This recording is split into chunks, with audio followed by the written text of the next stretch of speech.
Then after the physical needs are met, emotional needs need to be met.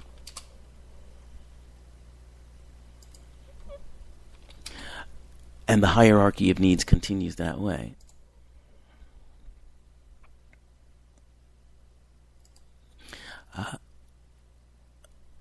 So at the bottom is, the physical needs: food, water, warmth, rest. The next is safety. Security, safety, feeling safe in your environment, protected. The next is belongingness and love needs, intimate relationships, friends, connection.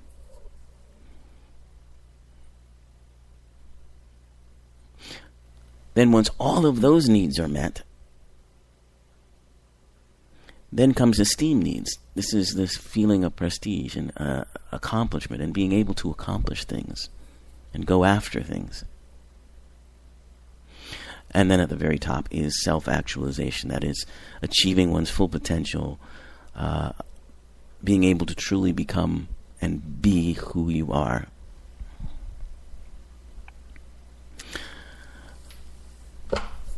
Now, Maslow divided these into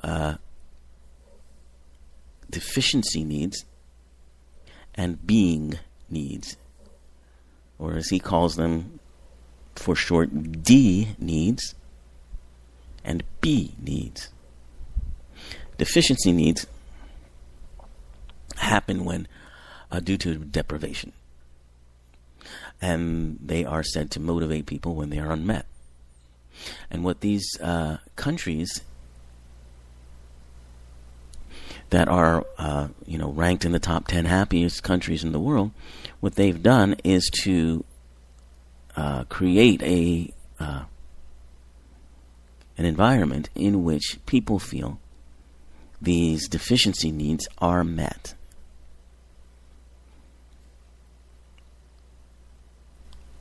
Or are easily met. So their motivation was different. Their motivation isn't focused on meeting these deficiency needs. Deficiency needs, the more they're denied, of course, the stronger the motivation to fulfill them will become. This is what Maslow, stated. And he stated that individuals need to satisfy those deficit needs before they can go on to meet higher level growth needs.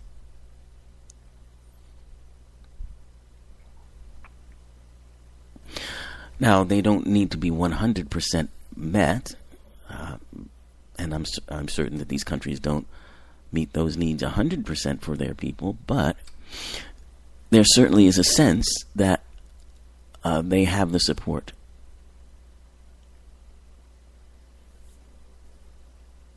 And once those needs are met, or you're reasonably sure you can meet them,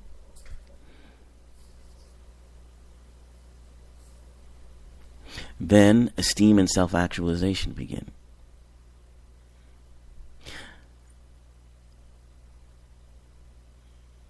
So I believe that's what leads to happiness, and I think happiness has a lot to do with that self-actualization, that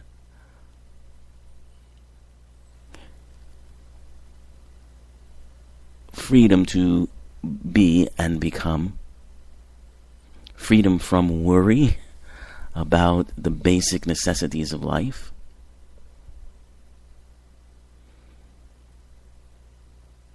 And these countries also had, strong communities, connectedness. That also seems to be, according to research, one of the main, components of happiness is that sense of connectedness with others. Whether it's, in a social environment, for some it may be a church environment, others it just might be the community or neighborliness, that you can walk out of your house and greet your neighbor and have a nice conversation and feel like, someone's there who cares. Being part of a community. All of that has to do with the happiness. And so here are the 10 countries. I should give you them all before I give you the bad news about the United States. Okay. The top 10. Finland's number 1. Denmark's number 2. Norway, number 3. Iceland, number 4. Netherlands, number 5.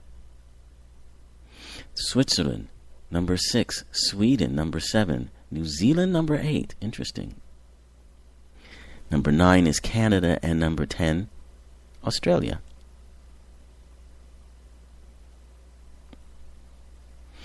So, one of the things perhaps that may change our happiness quotient, because I believe we're somewhere down around 71 here in the United States. And when asked, the response was, possibly the way to changing that for the United States is to pay more taxes. Now, of course, there are those in this country who, the minute you say that, will run screaming from the room, yelling about socialism.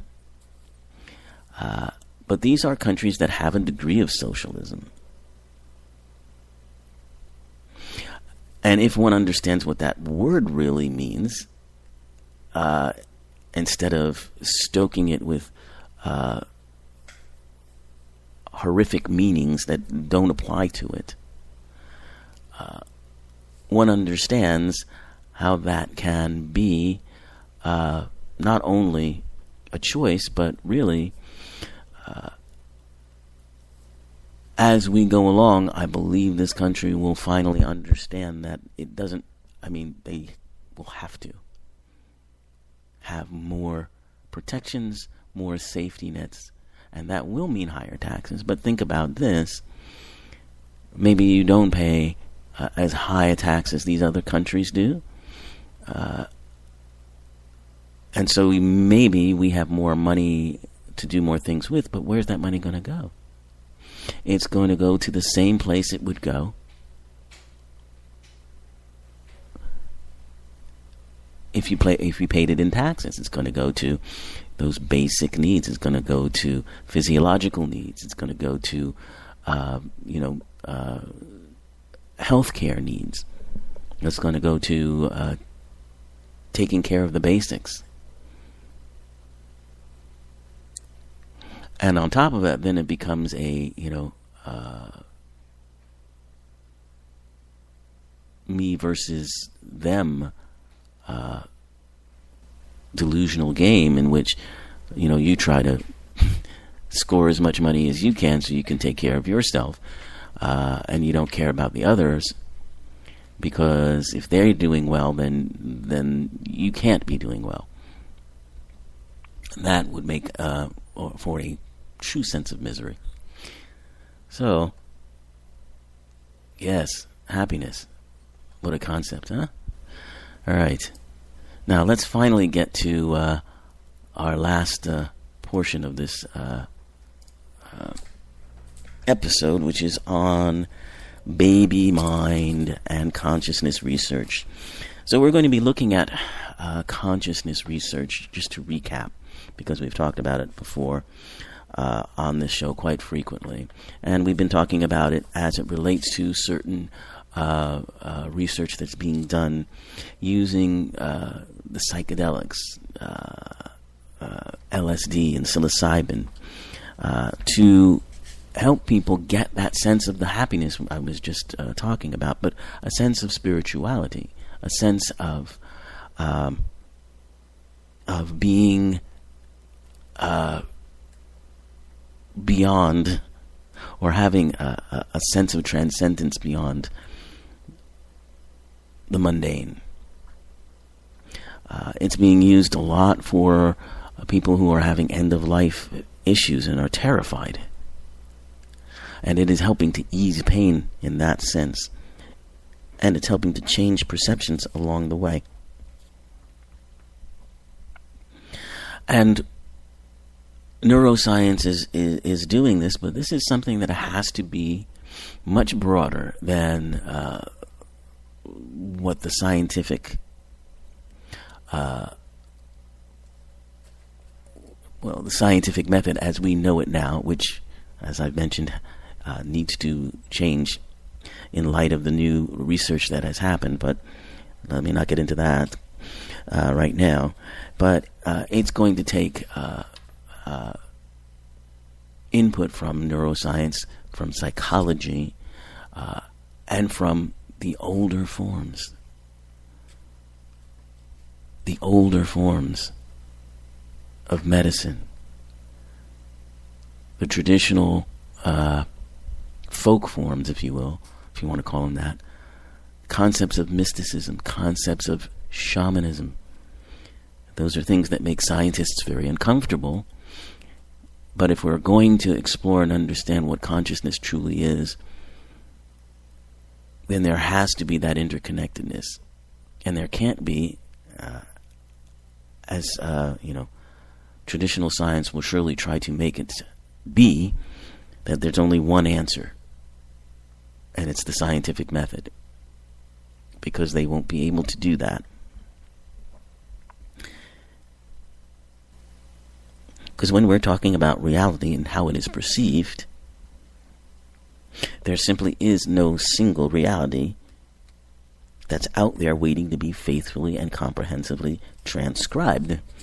And that, therefore, upends the scientific method, which depends for its validity on the concept that there is a single reality observable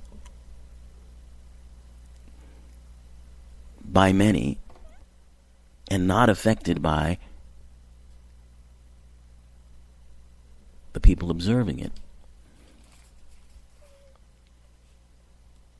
And what we know from our quantum physics research is that isn't the case. What quantum physics has shown is that the observer does affect the observed. Yeah, I went in there again, sorry. Okay, let me get back out. So what happens with our brains? As we get older, our senses evolve and they shrink to a much narrower purpose, so that our consciousness, our awareness, takes in only what serves our needs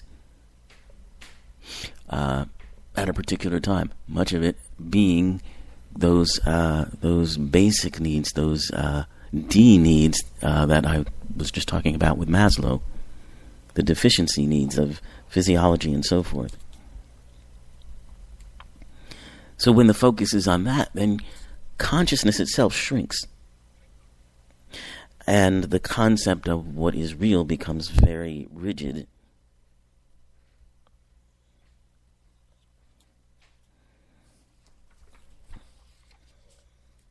Now, according to researcher Carthart Harris,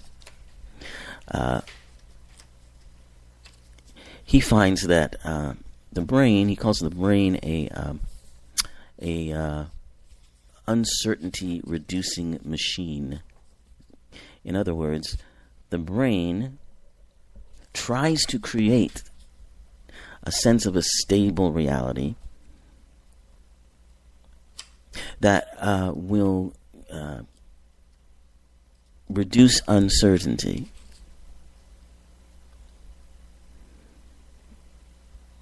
so that it can focus on meeting these needs. The brain, doing what it does, works to reduce uncertainty by, in effect, telling itself stories.